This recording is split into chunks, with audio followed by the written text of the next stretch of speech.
amount of content in the current game. Archaeology, much like other gathering skills, is based around clicking certain spots to gather raw materials, and in this case, also ancient artifacts. You do this in not one, not two, Archaeology, much like other gathering skills, is based around clicking certain spots to gather raw materials, and in this case, also ancient artifacts. You do this in not one, not two, archaeology, much like different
dig sites that are absolutely massive and possibly the most visually stunning areas in RuneScape to date. These dig sites go by the name of Caradet, the Infernal Source, Everlight, Stormguard Citadel, where you can fly, yes fly, in RuneScape, the Warforge, and finally, the newest addition to archaeology, the Orvan dig site, requiring level 90 archaeology. Unlike other gathering skills, there's more to this skill as it has both crafting and quest-like elements to it, which makes it quite unique. The questy-like elements are mysteries you need to uncover and then solve, which are highly praised by the community. This skill also came with a plethora of new things, including collectible relic powers that give you passive buffs, ancient summoning that allows you to capture souls of monsters around RuneScape, ancient invention to obtain even better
interesting, guys. I hope...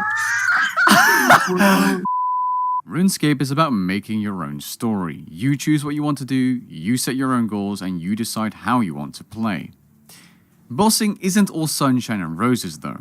On the contrary, it has some big problems which I'd like to cover. The first is the awful tick system that RuneScape runs on. As a tick is 0.6 seconds, pretty much everything related to the game works with and around these ticks, and it makes the gameplay feel extremely clunky if you're coming from a different MMORPG. I didn't realize how bad it really was as I gotten used to it until trying out other MMORPGs like Guild Wars 2, BDO, Albion, and so on. Everything from using abilities to avoiding boss mechanics can sometimes leave you staggered as to why you took damage or messed it up despite having pressed the right buttons at the right time just because...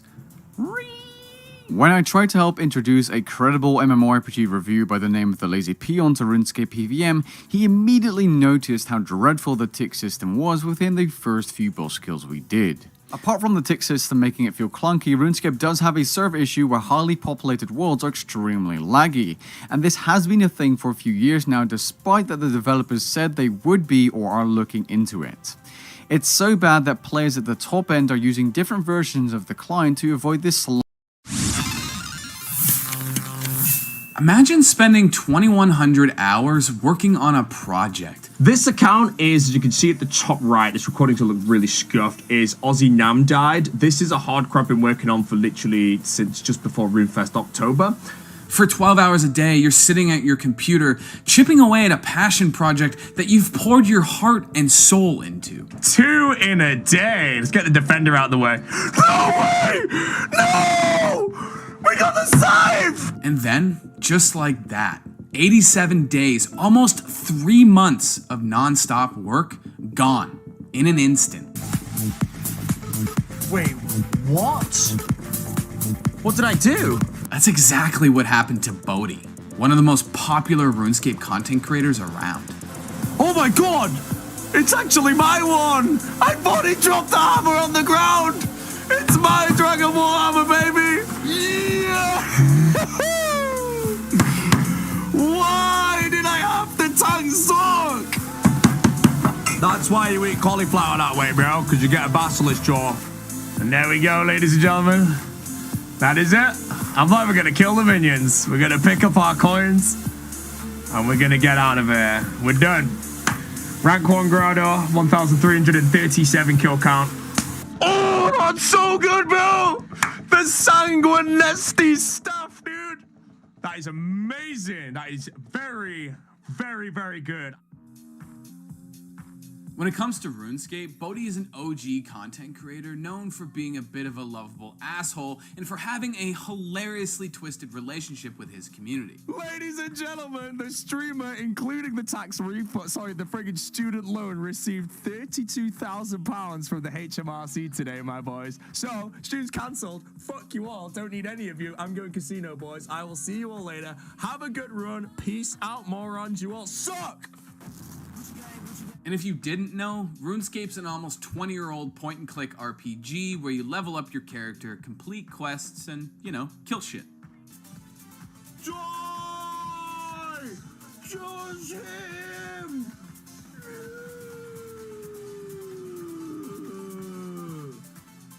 Bro! So dumb! This game is so trash! I'm playing Roller Coaster Tycoon, I don't even care anymore. And for the past 6 years, Bodhi's been running what's known as a hardcore Iron Man account. And the whole idea is that you only have one life. You get no help from your friends, and if you die, that's it. There's no do-overs. As an Iron Man, you cannot trade another player, meaning those supplies you need for that quest or clue scroll will have to be collected by yourself. And monster kills don't count unless you've done 100% of the damage yourself. It's the true test of in-game knowledge, efficiency, and independence.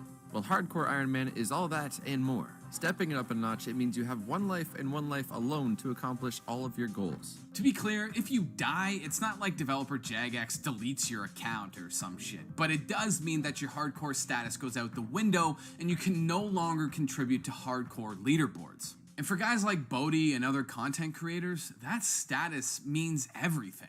Leading up to Bodhi's infamous mistake, his streams were hilarious, whether it was him getting griefed in-game, losing to random number generators, or just eating kiwis. Today we have a kiwi with the skin on, and we're going to be garnishing this kiwi with vinegar, bro. It's going to be beautiful. Look at that, man.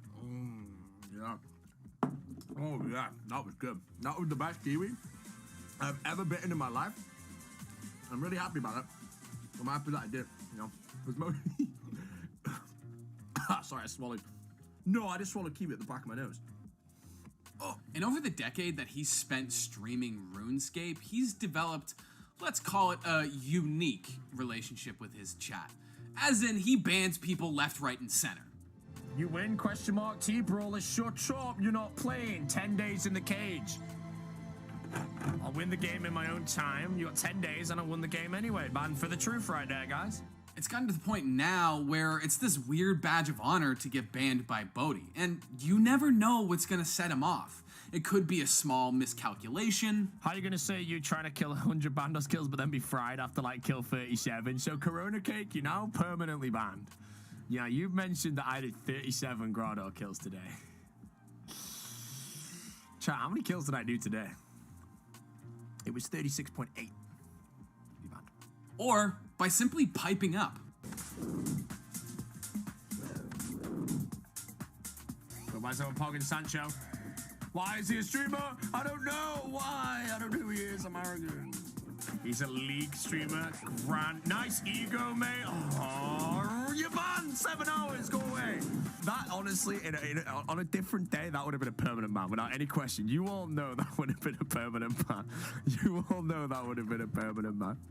In my defense, sir, I don't actually watch any League of Legends, but that would have been a permanent ban to anyone but yourself. Now, while Bodhi might have this asshole-ish demeanor that plays out in weird ways live on stream, he's actually a giant sweetheart. In the past, he's upgraded smaller streamers' setups, whether it's a new mic, mixer, or a complete overhaul. And one of the craziest examples of Bodhi's dope demeanor is when he pledged to donate thousands of dollars to the RuneScape community if they could beat a record held by another player who goes by the name of Exact. So to celebrate 10,000 subscribers, I am offering $10,000 from me to any RuneScape player who can beat Exact's Inferno combat cape. Anyone that can beat that cape. 46 combat, it's possible, $10,000. The rules, you have to stream. You've got to stream the actual Zook fight. The only rule. On his most recent account, running a character named Ozzy Nam died, Bodhi put in roughly 2,100 hours of work. That's almost 3 months of grinding. 87 and a half days of being perfect at one of the most difficult modes in an already obtuse game. And with one misclick, chat watched in gleeful horror as his hardcore status went out the fucking window. But let's back up a second. When Bodhi first started this hardcore account, he didn't know what to expect, and neither did the thousands of people who tuned in to watch.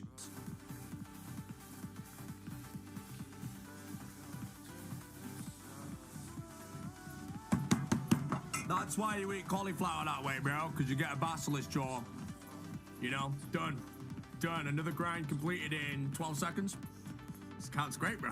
1 month turned into 2, 2 into 4, and before he knew it, Bodhi had gone 9 months playing Ozzy Nam died without dying. For 9 months, Bodhi kept his character alive, overcoming some of the game's most difficult obstacles time and time again. Yeah! Why did I have the tongue suck? Sure, Bodhi is insanely talented, but he's also insanely lucky, almost dying on 3 separate occasions. The instant DC on that sounds like I've just disconnected, though. That could actually be the end of my hardcore. Again! To a disconnection, which will suck. Don't you dare log in dead, I'll be so upset. Oh my freaking god. Oh my god! Oh my god! Oh my Christ! How is the... Oh, right, relax. Holy shit in Christ. How am I alive? But then, in a tragic twist of fate, Bodhi went to the bathroom. Yo, Mr. 959801123558132134552357111. Thank you, dude, for the prime. I appreciate that, man. Thanks. Welcome back. 9 months of work vanished because Bodhi grazed his mouse when he got up to take a piss. Are you kidding me? Are you freaking joking me? How is that possible? How do you die that way? That stings, bro. That is... I mean, I had a feeling I was gonna die in the most... To wonder when he'd be back to personally yeet them from his chat. But come September, Bodhi returned, both with a new hardcore account and a good cause to support. First things first, I haven't streamed in about 50 days and I have 2,000 odd subscribers. So between now, September the 4th and October friggin' 4th, I guess, I'm donating whatever my Twitch paycheck is. I'm donating all of it to charity. Let's just hope this time he's a little more careful when he gets up. My question, have I just set the most Vivega death of all time? Like friggin' Alfie's Iron Dragon shit? I generally think my legacy is now that death. Like, that is so bad.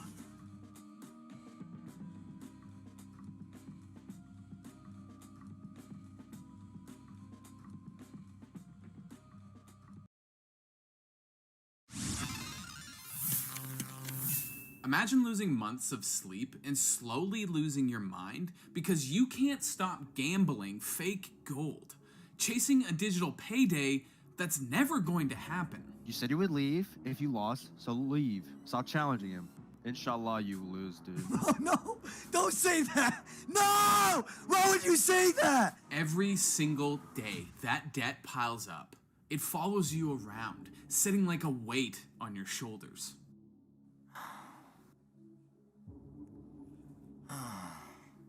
And despite doing everything you can to get out of it, you can't escape the fact that you are well and truly screwed. I legitimately think from how much stress I went through for that debt, I went bold. And you know, you only have two choices. You can either run... I don't own nothing!